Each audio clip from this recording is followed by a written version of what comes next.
Bismillahirrahmanirrahim. Assalamualaikum warahmatullahi wabarakatuh. Salam sang sejati. Sebelum kita memulai pembahasan ini, izinkan saya ingin bertanya, apa pengertian kamu tentang Tuhan?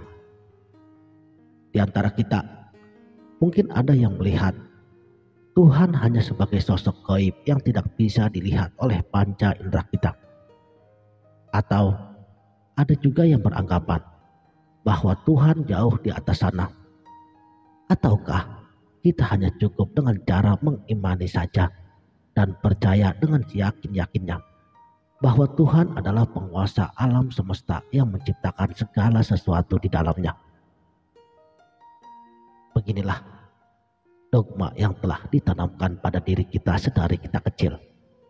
Jadi wajar saja banyak dari umat dewasa ini kehilangan substansi spiritualitasnya dalam memahami esensi daripada agama itu sendiri. Karena apa yang dipelajarinya hanya sebatas pandangan zahir semata.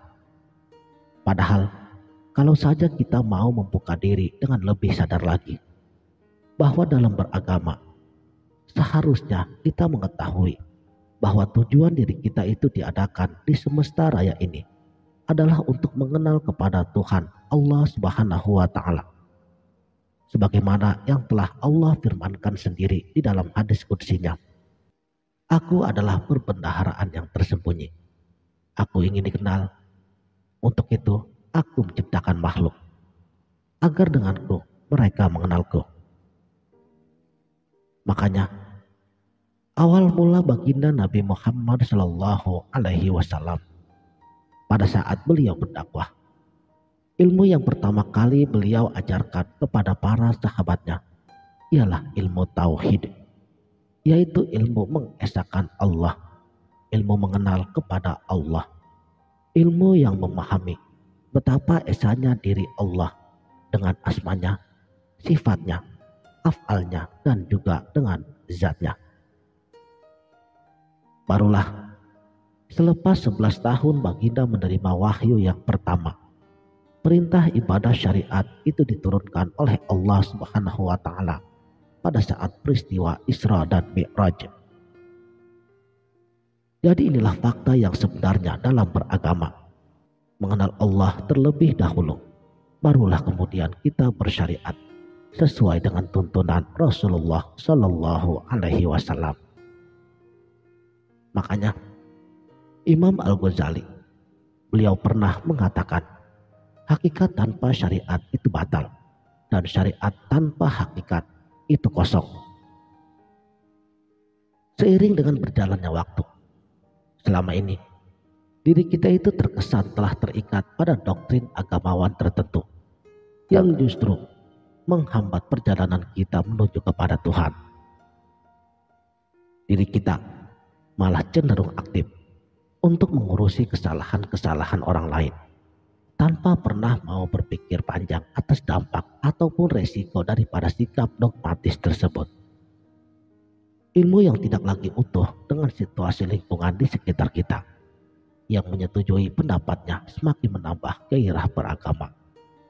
Namun ternyata kita telah kehilangan sisi kemanusiaan. Dogma di dalam agama malah mengatur kita hanya sebatas dari sisi lahiriah untuk tekun beribadah. Sebenarnya ini tidak salah dan 100% saya juga akan mendukungnya. Namun sayangnya, lagi-lagi seringkali kita mengabaikan ibadah batin yang bersifat spiritual. Padahal dalam beragama kita telah diperkenalkan dengan 3 tahapan rukun-rukunnya. Rukun fi'li, rukun qauli, dan rukun qalbi, yaitu perbuatan, bacaan, dan kekalnya hati kepada Allah Subhanahu wa Ta'ala. Bagaimana hati kita mau kekal bersama dengan Allah jika selama ini yang kita kenal hanya sebatas namanya saja?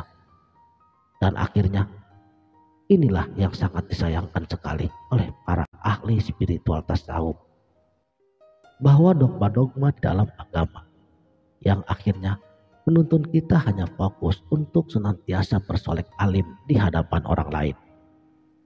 Seorang yang beragama, mereka juga diiming-imingi kenikmatan surga agar mereka tekun beribadah, fokus kekhusyuan seorang muslim lebih kepada impian hidup kekal di surga daripada berhasrat untuk bertemu sang pencipta surga itu sendiri. Agama mengalihkan perhatian seseorang daripada eksistensi Tuhannya sendiri. Sedangkan para pengamal ilmu hakikat agama, mereka sangat rindu berjumpa dengan Tuhannya. Agama lahiriah sibuk mempersiapkan diri berjumpa dengan surga, menikmati segala jerih payah pengorbanannya terhadap agama selama hidup di dunia. Sedangkan manusia yang selalu mengharap ganjaran atau balas budi dari setiap amal ibadahnya yang sudah dilakukannya. Jika surga dan neraka tidak ada dalam konsep pikiran mereka, mungkin saja Tuhan sudah tidak lagi dijadikan sesembahannya. Berbuat baik bukan karena alasan kemanusiaan, melainkan harapan terhadap koin pahala yang dikumpulkan untuk modal membeli surga. Seperti halnya anak kecil yang kalau disuruh melakukan sesuatu harus disertai dengan iming-imingan upah. Belum ada sikap kedewasaan dalam beragama untuk lebih memprioritaskan Tuhan daripada segala hal tentang kenikmatan yang dijanjikannya. Mengapa mengenal kepada Tuhan menjadi sangat penting bagi kita? Ada 3 hal. Pertama, kita diadakan di semesta raya ini untuk mengenalnya. Dan mengenalnya adalah merupakan satu bagian penting daripada syariatnya. Kedua, mengenal Tuhan membuat kita bisa mencintainya seperti seorang kekasih dan membuat hidup kita menjadi lebih bermakna. Ketiga, menyadari betapa pentingnya mengenal Tuhan akan membuat kita lebih meyakini bahwa segala sesuatu yang terjadi di dunia ini selalu ada makna di sebaliknya. Syekh Wahab Syahroni, beliau pernah berkata, beliau mendengar dari Sayyidina Ali Al-Khawas. Kata beliau, wajib bagi seorang hamba mengiktikadkan bahwa segala perbuatan dan usaha ikhtiar seorang hamba sama sekali tidak memberi bekas dengan sekira-kira takwin dan atsar.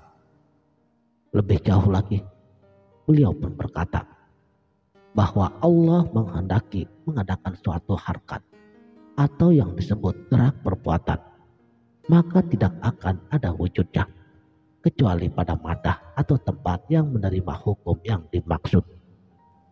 Mustahil ada wujud gerak atau perbuatan tanpa ada madah itu sendiri.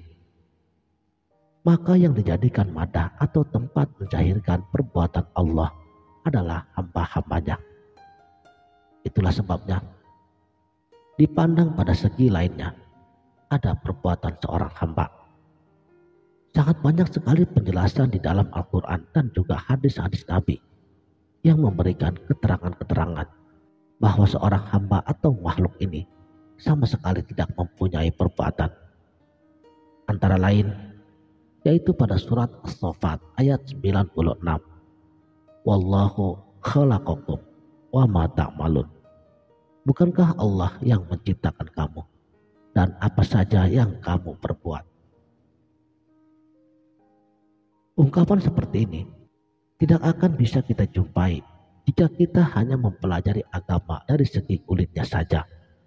Inilah mengapa betapa pentingnya kita belajar ilmu mengenal Allah.